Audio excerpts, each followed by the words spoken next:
चालतंय ते आता एवढ्या काही बारीकवर तुम्ही लक्ष दिलं नाही पाहिजे. हा विषय शेतकऱ्याचा आहे, बच्चू कडूचा विषय आहे का? मी निवडणुकीत उभा आहे का आता? मग अशा गोष्टी मीडियानं दाखवणं किंवा त्या विचारणं हे थोडं मूर्खपणाचं वाटतं मला. हे आता आपण शेतकऱ्याचं बोला ना तुम्ही.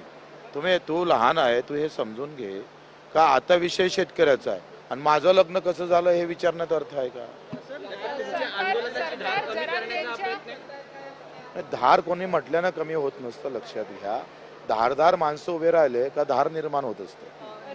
रेल रोकोला सुद्धा न्यायालयानं स्थगिती दिलेली आहे. रेल रोको होऊ शकत आता न्यायालयाचं किती ऐकायचं ते पाहू.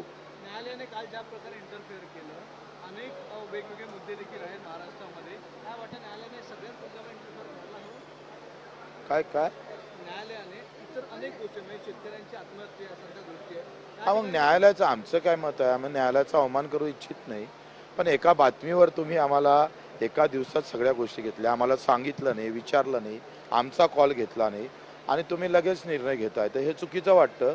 न्यायालयाबद्दलचा विश्वास जर कमी झाला तर मग निवडणूक आयोगावरचा विश्वास कमी झाला की नाही झाला, तर न्याय प्रणालीवरचा विश्वास कमी झाला तर मग आम्ही कोणाकडे जायचं? मग एवढ्या मोठ्या आत्महत्या दिसतं, त्याच्या आत्महत्या येतं, एका घरी 2-2 आत्महत्या होते, बायको आत्महत्या करते, पती पण आत्महत्या करतं. ते न्यायालयानं तसं तिथं न्यायालयानं कधी निकाल देत नाही. हे चुकीचं आहे ना. हे मीडियाकडून ज्या अपेक्षा आहे त्या असल्या पाहिजे, न्यायालयाकडून ज्या अपेक्षा आहे त्या भेटल्या पाहिजे, आमच्याकडून ज्या अपेक्षा आहे त्या आम्ही केल्या पाहिजे. त्या अपेक्षा भंग होऊ नये एवढी आमची विनंती आहे.